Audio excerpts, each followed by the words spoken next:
Hello again, everybody. This is Dan Clouser, and welcome back to the Journey of My Mother's Son podcast. Now I'm joined with Mindy Aisling, who's a certified life and leadership coach, mediator, serial entrepreneur.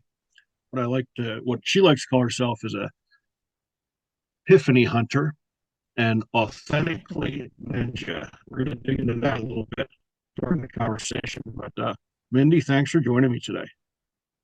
Thanks for having me here. I'm really excited about this conversation.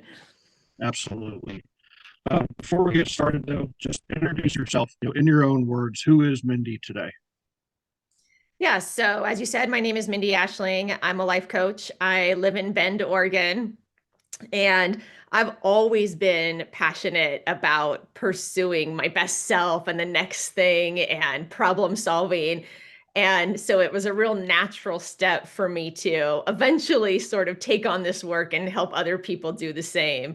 And I think you and I really share this belief system that it's all the tiny actions, right? It's how I show up. It's me loving my life and then you loving your life and Sally loving her life and all these people that's slowly going to change the world and make it a better place. It's from loving our own lives that we can love other people and you make that bigger change. So that's sort of my mission is just to make the world a better place one person at a time.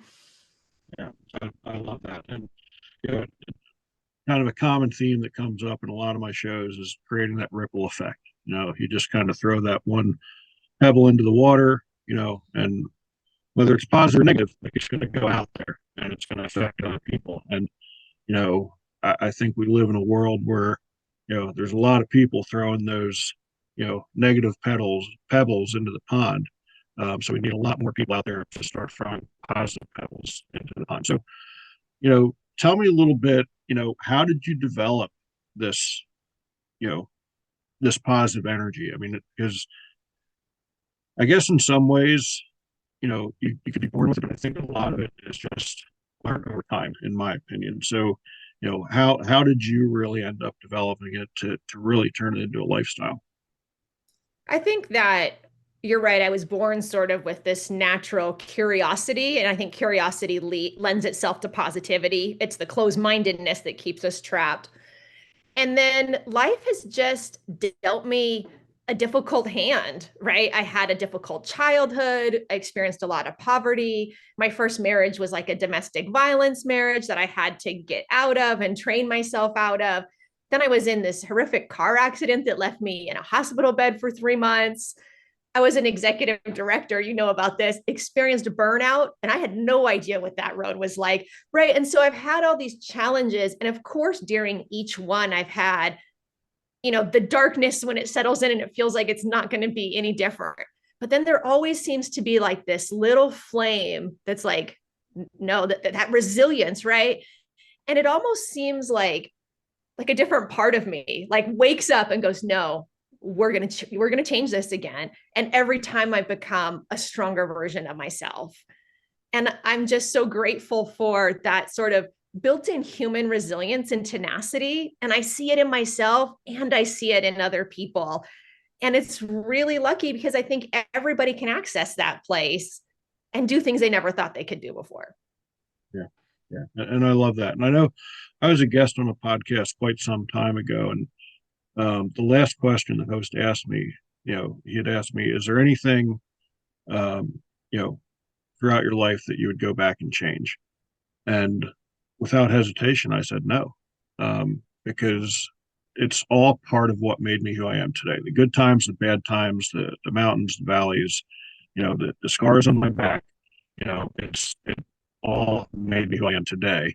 And, you know, it, it's amazing. Like I feel bad for people who say, oh, if I could only change this, because they're not really looking at it in the same perspective that those are all lessons. There's all lessons. You know, you want to, you know, have another head-on collision in your future. No, you wouldn't wish for that by any chance, but you can reflect back on the one that you did go through and put you in that hospital bed for several months and look back and say, but this taught me this, this, and this. So, you know, as you're, specifically in like your coaching, um, how do you portray that to others to really embrace, both the good and bad of their past and understand, like, you don't want to dwell on that, but you do want to reflect on it and look at the lessons, but you want to start looking forward and seeing what's ahead. Yeah, I think that it's a fine line between feeling all your feelings, but not dwelling in your feelings, right? So I help people navigate that because if we just ignore the bad things that happen, that's equally unhealthy, right? So feel it, don't dwell in it, move forward. And then really just change this idea of life. A lot of us have this idea that we grow up as kids and we're like, oh, well, when I'm 20, I'll have it figured out and I won't suffer anymore. And then we get there and they'll go, oh, okay, well, I guess when I'm 30, I'll have it figured out and I won't suffer anymore. Right. And there's always this idea that if we're suffering, we're doing it wrong. We're doing life wrong. And so we're trying to constantly correct ourselves and what's happening. But when we accept that life is joy and suffering and joy and suffering, and that there's nothing wrong with that or nothing to be fixed, not only can we reframe our past story, but we don't have to put up this guard against suffering in the future. I know I'll suffer in the future, but I also know I'm able to handle that. I can handle my own suffering and I can be stronger on the other side. And when I really truly know that about myself, I don't have to be afraid of the world anymore. Yeah. Yeah. And it's such a different message than what mainstream wants to teach. It's like, you know, mainstream will, you know, look at someone's past and try to use that against them in so many different ways. Um, where again, if we would just teach our younger generations to understand that, like, it's okay to fail. Like, failing is all part of learning. Failing is part of winning. And again, as a former baseball coach, who taught a game that was just filled with failure. If you fail 70% of the time in baseball, you're considered a success. Like, that's one of the things I loved about the game of baseball is it was such, you know, a reflection of life, and there were so many life lessons that we could teach our players through that game. Look, we're not going to, no team in Major League Baseball has ever gone 162-0. Like, it just doesn't happen. A very successful team in baseball finishes, you know, with 100 wins in a major league season. Well, that means they lost 62 times, so it's really, a high 600 winning percentage is, pretty darn good in that game. But yeah, mainstream kind of, wants to create this, like, persona that everything is perfect. You got to be perfect. You got to have the perfect body. You can't make mistakes. You can't mess up. You can't trip. Um, and it's crazy to me. And I think that's one of you know, our biggest hurdles as a society is to kind of, like you said, reframe that, look, man, it's okay. Like, another coach came up with a term that he would tell his team either they were either winning or learning. Like, there was no losing. It was winning or learning. And, just to make our younger generation understand that there are lessons in every one of those failures and that you should, learn what you can from it and then move on and figure out how to, minimize that in the future. So, you know, what is it that you're stressing to the people who are coming to you, um, to again embrace that and understand that there's a lesson in every one of those shortcomings. Yeah, so I think it always begins, with the inside. It's all an inside job at its seed, right? So it's how do I talk to myself, changing, someone's self-talk, becoming aware of their self-talk, building that self-love, the self-compassion, the self-care, right?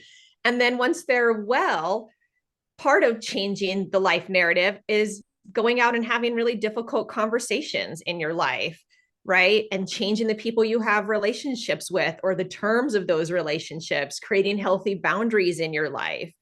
And that takes a lot of skills. So a lot of the work that I do with people is like, okay, let's imagine this conversation. Let's write down what we're going to say. Let's make sure we know our intentions, right? Those kind of active steps that we can build through that. And then it's what you and I were talking about before the show. What is your heart pulling you to do? Or what's that thing in your gut, that dream that's like so precious, you don't even want to speak it out loud? And how do we bring that out into the world? And how do we get you living that?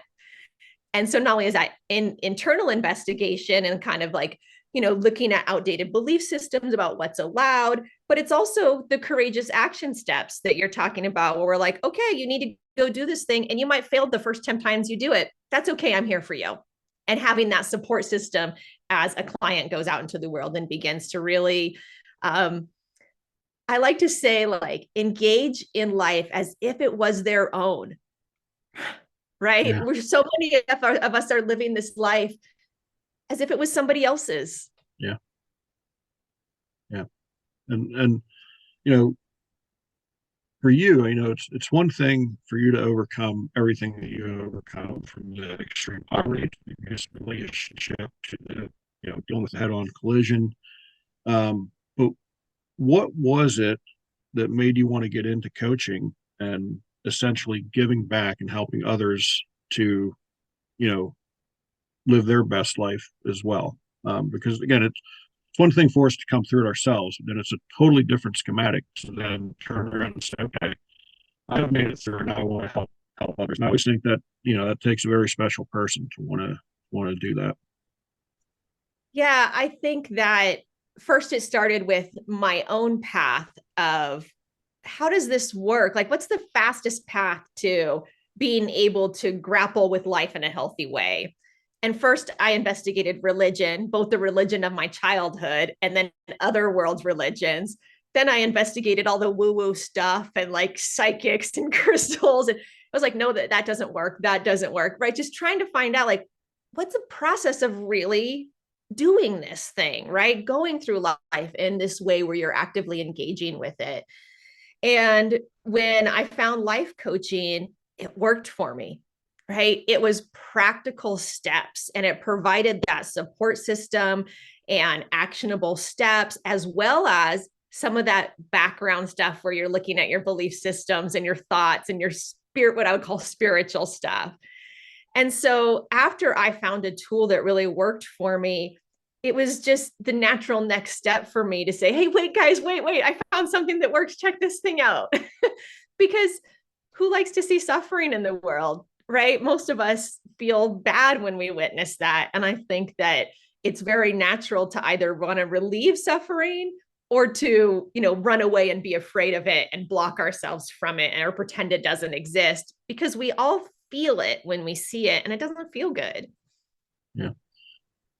During your journey, was there anyone in particular who you know lended a hand to you through that?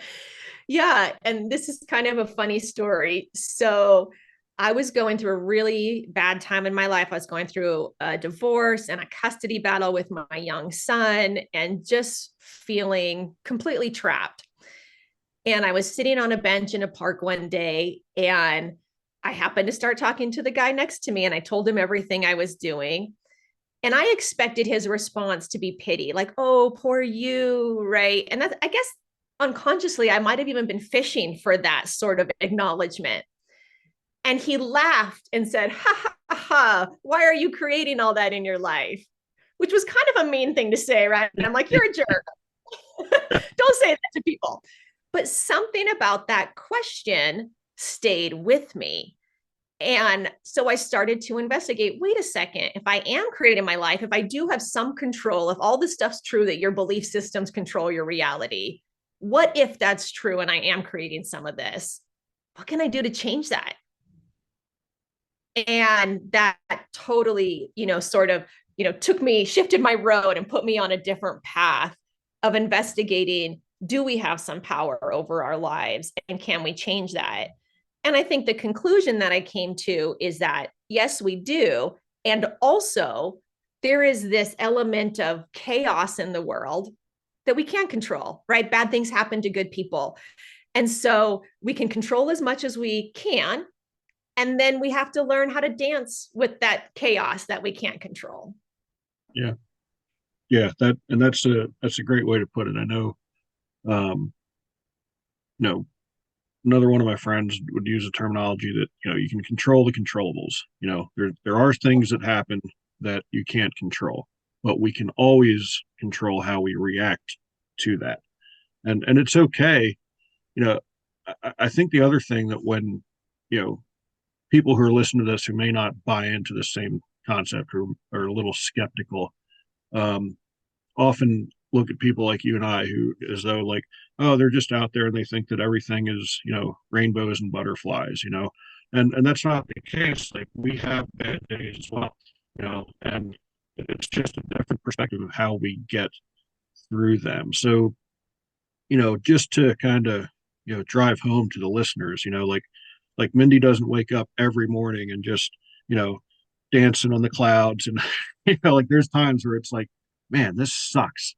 But, so how do you get through, because again, even when you take on that positive outlook, it doesn't eliminate the valleys. Like it's still full of mountains and valleys. So, when you're now, with this new perspective going through those valleys, how do you get through them today as opposed to years ago? Yeah, first I just want to like double down on what you said because it's so true. I deal with anxiety. I still have PTSD from my accident. I struggle with my relationships, right? If somebody is living their best life, or even if they're a counselor or a therapist or a coach, it doesn't mean that they're somehow above or like graduated from the troubles of life. That is erroneous thinking.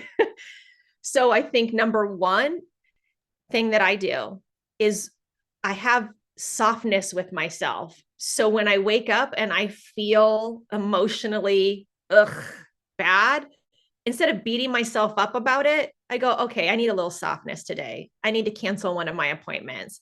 I'm going to have to take a nap, right? I give myself what I need, where in the past, right, before I learned these skills, I would beat myself up all day long and force myself to be stronger. And that didn't work. So I'd say number one is self compassion and giving my feelings a space to be, and so that I can have them and heal them. And then the other thing I like to do is I have what I call my inner 2 year old, which likes to stomp her feet and scream about how things aren't fair. And I put that 2 year old on a timer. And so I will give myself 10 minutes and I'll go, nah, nah, nah, nah, nah, nah, nah, nah. And then when the timer goes off, I go, okay, now what do I want to do? Because that 2 year old is not going to create a life I love. Right. And if I stay in that energy, it's just going to continue down this hole. And so I need to go, okay, I heard you. And now adult Mindy gets to come out and be constructive in this world to get more of what I want. Yeah, yeah, I love that. And again, I think that's just one of the things that, I want to drive home throughout this conversation is that, you know, again, a different perspective doesn't eliminate the problems that may lie ahead. They're still going to come, but you just have to look at it differently in order to get through. And it's not easy in the middle of the storm. Like it's not easy. When it's all just coming down on you to be like, look, I know there's a rainbow on the horizon. I know it's there. Um, it's tough. So, it, do you have anybody today that is kind of helping coach you as well? Yeah, I've always loved personal development. So I work with a coach, I work with a therapist because I want to be the best, most healed version of myself. And I believe that when I am the most healed, I am the most powerful in my life. And so I'm like, bring on the personal development work, bring on the support system.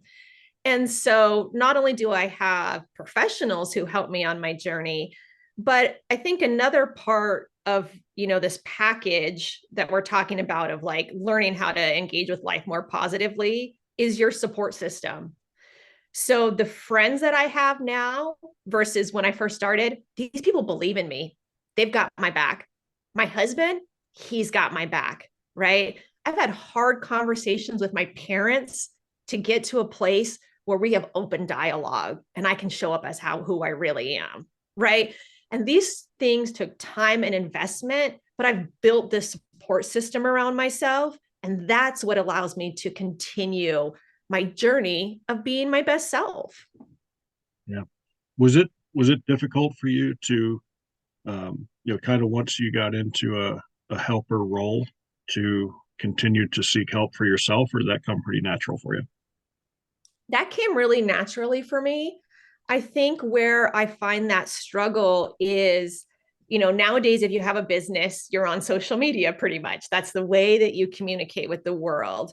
And learning how to engage with a camera and talk to a person or an audience that I don't know in a authentic, vulnerable way with also having expertise, I'm not sure how to nail that line. And so I'm still playing around with it and practicing with it. And sometimes I share my struggles and sometimes I share my knowledge.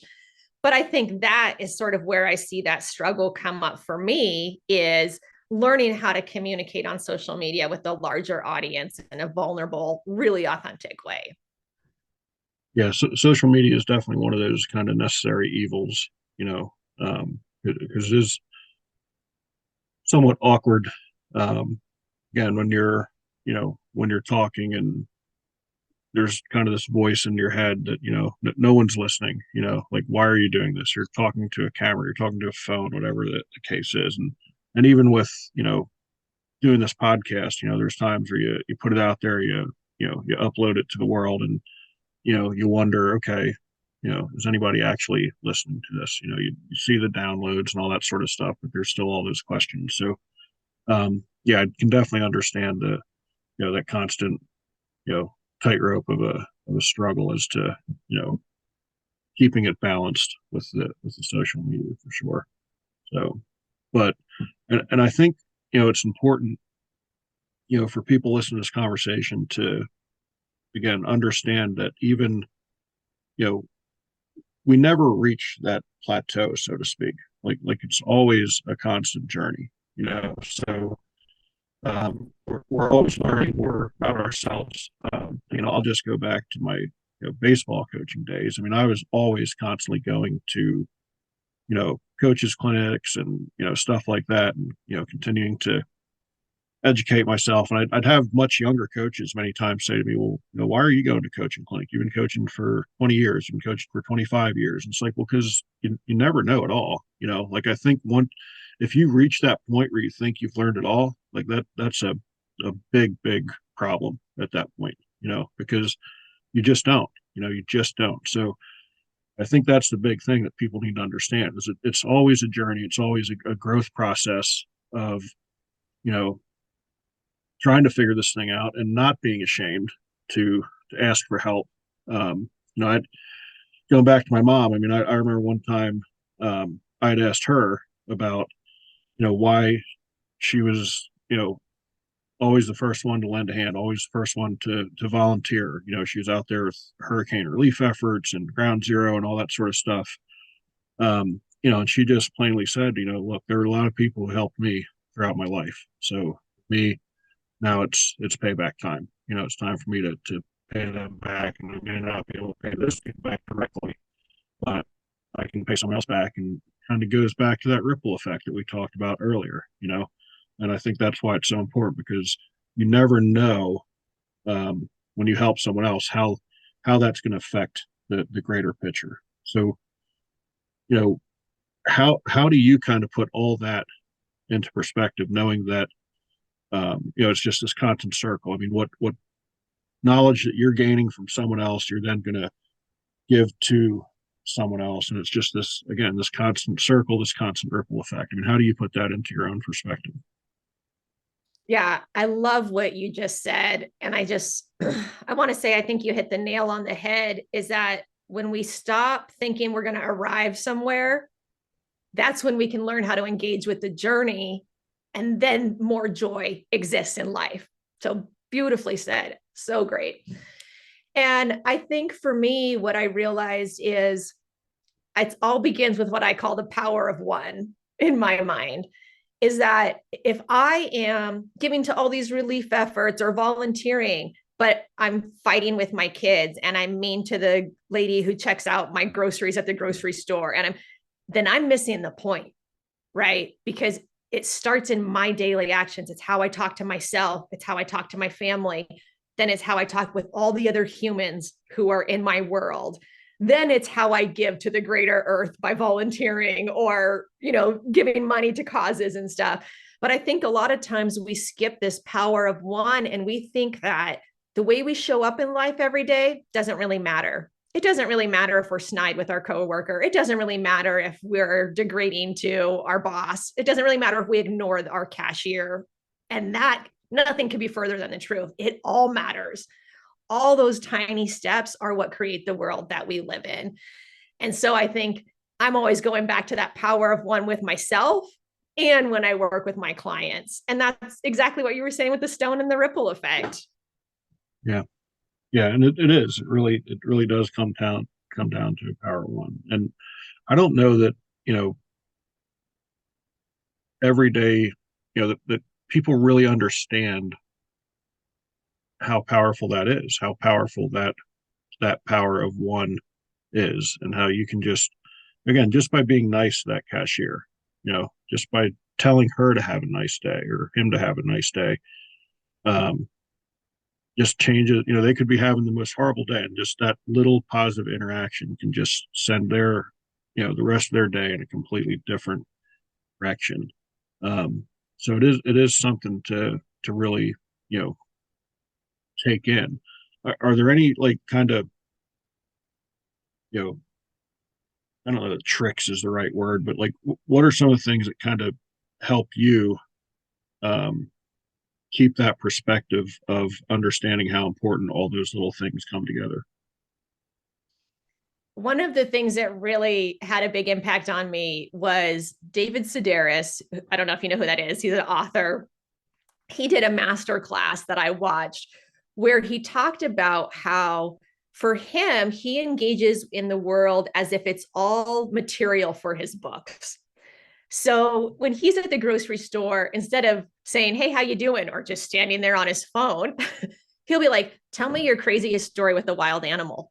He'll just ask weird, odd questions because he wants to try to pull the juice, the story out of life, right? And when I listened to that, I just sat for a long time and I realized how much of my life I went around thinking that life was happening to me and kind of building a barrier around it. And this greatest barrier, right? I can stand in line like this and ignore everyone around me. And how much more fun and exciting it would be if I engaged in life as if it was happening for me, right? As if I could go out there and play with everybody I came into contact with. And that made a huge difference. So I always remember his story, and that I can go to the store and stay on my phone in line and have zero magic, right? Or engagement. Or I can ask people what their craziest adventure was with a wild animal and learn something so fun. And that's all on how I show up. And Yeah, so I think that story really helped me understand more how I wanted to engage in the world. yeah. And I think if there's ever a silver lining to the pandemic, it's understanding how much we really do need that human connection. And like you said, with the phones and social media and technology, things that I think initially when they were created, there were really the best of intentions behind them, where they thought they would bring us together. And they do in some cases if they're used. It's like anything else. If you use it correctly, it can bring all those good things to your life. And sadly, again, there's a lot of people out there who don't use it correctly and create division and all that sort of stuff. Um, but it does make it so easy to cut yourself off from the rest of the world. And, since we've been living full time in the RV and traveling, I mean, that's one of the things that, um, I love about this lifestyle is that human connection. When we're out on a trail, and especially, I tell people all the time, a lot of people say, "What do you mean you're an introvert?" But I am an introvert. But they think because, I've written books and I do this podcast that's not the case. But, um, you know, being out in nature and living the lifestyle we do has certainly helped me be a lot more extroverted and be, engage in conversations with people I've never met and stuff like that. And then the other thing that helps is having a golden retriever by your side that is far from being an introvert. He wants to meet everyone and talk to everyone, and so he's always kind of the icebreaker for me, and then I can engage in those conversations. But it does, it does prove that we all need that human connection. And I am very fearful now with, how much more AI is becoming advanced and that sort of stuff, you know, that everything that we learned in 2020 of how much we wanted to go out and hug someone, or we wanted to, talk to the cashier and that sort of stuff, that we just have such short memories, and we forget what that's like. So, how do we battle that going forward? How do we battle the the ease of disconnecting with everyone, and understand that we do need this human connection, that we are human beings and we literally strive and thrive with each other? Yeah, I'm a big fan of experimenting with thoughts, belief systems, actions. I feel like everybody has a certain recipe for their life, right? I need 2 dashes of adventure and I need 4 dashes of being alone because I'm also more introverted, and I need, right? And I can build my recipe. So for me, after the pandemic, I'm an introvert. I thought the pandemic was so great in the beginning. I'm like, yay, I can just stay home. This is the best. But then when it was over, I had to go, okay, how much interaction with other people do I need to feel my best and be happy? And I had to experiment with it. And I found out that while my introverted inclination is to just stay home all the time because I love home, that's not what really makes me happy. What really makes me happy is going out and seeing friends 2 to 3 times a week. For my husband, it's different, right? And so I think this is another aspect of coaching where I work with my clients is, what is your unique recipe? How much exercise do you need? Time alone, friend time, all these things that you have a choice of. How are you going to build your life so that it works for you? Doesn't matter anybody else, for you. And so I think that that's one of these things, is that we all have to discover for ourselves that human connection is actually something that we need. Yeah, yeah. And I love the fact you brought up that we all have to find our own recipe, because I think, again, that's something society, wants to create, like this cookie cutter, like boom, boom, boom, boom. This is how everyone should be. And that's just, we're all individuals, like we all have our own God-given talents and idiosyncrasies and, quirks and all that sort of stuff that make us who we are today, and the fact that we are trying to drive home that, this is the path to happiness is just crazy to me. Like I tell people all the time, and we talked about this a little bit before we were recording, like anybody who says to me, like, oh, you're living my dream by living the RV life. Like, I'm like, hey, go do it. But by the same token, I fully understand that, like, this isn't the lifestyle for everyone. This isn't the way that everyone's going to find fulfillment and happiness. For me, it was. And again, if you would have talked to me as recently as 5 years ago, I would have never told you this.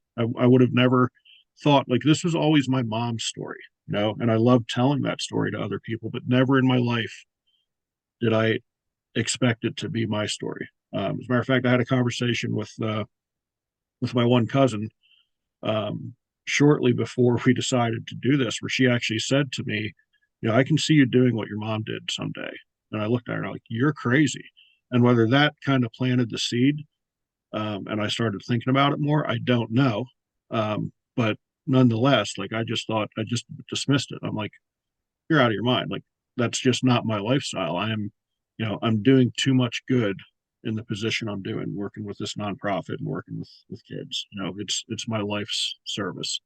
Um, so whether that was kind of the one seed that planted and, broke through the sidewalk of me thinking that, this was the way I was going to go the rest of my life, I don't know. But it certainly probably helped for sure. So, you know, and again, kind of going back to my baseball days, I know a lot of other coaches who, again, would want to try to use this cookie cutter approach to, like, there's certain, you know, fundamentals that don't change in that path. But there's a whole lot of other schematics that can get you to that same point. So, you know, I'm sure a lot of your people approach you and again think that, you know, you're just going to in session one going to lay out the blueprint. Okay, here it is. This is how we do it. Um, but then when they kind of realize it's a little bit more of a give and take, like I've got to learn more about you before we together can, you know, find this answer. So, um, you know, testing the patience of your clients, like how do you work through that? Because again, we're in that instant gratification, you know, where we want to press a button, take a pill, whatever it is, and it fixes everything. But that's just not the way life works. So when those people come to you and they're thinking like, all right, everything's going to be fixed with one session with Mindy, um, and then they find out it's a much longer journey than that. Like how do you work through that with them? Yeah. First, I appreciate you saying that. And when I first chose this profession, I had some hesitancy because of the industry and sort of this idea of cookie cutter positivity and happiness, because that's not what I'm selling at all. Right. And so it's been a challenge for me to, distinguish different marketing and really talk about what I want to talk about, which is authenticity and learning how to sort of dance or engage with life so that you can suffer and it's okay. So I think the first thing is that I always offer a first time free session. And so we sit for an hour, I listen to what they say, and then I just give my honest opinion. Hey, I think that it's going to take this long. Hey, we're going to have to look at some stuff back here. And it's going to take an investment on you of time, energy, and money. This is what I imagine the investment is going to be. It's going to be an hour with me a week. It's going to be 2 hours by yourself, whatever it is, I think, right? And then I go, are you ready to make that investment or not? And if they say no, that's okay. Not everybody is ready to invest that. But what I don't want to do is get into a relationship where it causes more resentment and actually a block in the future of that person going, oh, I tried that. It didn't work. I'm not going to try life coaching again, or I'm not going to try X, Y, or Z again. So I'd rather stop it up front and outline it and say, are you ready to do this or not? And if you're not, call me when you're ready. Call me in like a year, 6 months, whenever it is. And then we'll go down this road together. So that's kind of how I try to manage it, is with that first time consultation where we get to have that conversation and assess where the person is. I love it. Love it. Mindy, we've talked about a lot of different stuff here. Is there anything that you think we missed that would be valuable to the listeners? I don't think so. I have loved this conversation. Thank you so much. So have I. This has been great, and this is one of those where I kind of had to like, okay, we've got to start to shut this down, or we could go on for another hour here. So, um, but you know, for those out there listening, how you know if anybody wants to reach out to you, find out more about what you do or how you do it, where can they find you at on the internet? Yeah, so my website's mindyaisling.com. My name is, I'm sure, in your show notes. And you can just Google me. I'm on all the socials. You can contact me pretty easy and find me pretty easy. And I'm just really excited about engaging with other humans on this human journey like you and I did today. And so I really invite people, whether it's as a client or as a collaborator, let's work together, right? I love that kind of stuff. Love it, love it. So, Mindy, that brings us to our final question. As you know, the subtitle of the podcast is Many Little People in Many Little Places, which comes from the opening lyrics of a Michael Franti song, Gloria, which go, when many little people in many little places do many little things and the whole world changes. And, you know, we've kind of answered this question in a bunch of different ways throughout the conversation, but this is your chance to kind of, you know, put it into one nugget to finish up with the listeners. But, you know, what's one of the little things that Mindy does on a daily basis to make the world a little bit better place? So this might sound kind of corny, but there's this Rumi poem that I love where he talks about how love isn't about like the object of love, it's about the subject of love, and how when you're loving, it turns everything into gold. That's sort of the magic. And so as much as possible, I try to go, oh my gosh, I love this tea. This is the best cup of tea I've had, right? Oh, I love this tree. When I go, I try to find those moments of love inside of me. And then from that place, allow everything else to bloom. And I think there's so much magic in that. And so I would say to anybody, like we said, experiment with it. Try to fall in love with something every single day and just try it for 7 days. See if your life gets better or worse. And then decide if you want to continue. I love that. I love that. Folks out there listening, be sure to check out my other podcasts and blogs at journeymymotherson.com. While you're there, pick up a copy of one of my books. And again, Mindy, I really appreciate this conversation. We could have gone on for hours, but this was definitely fun. Thank you. Absolutely.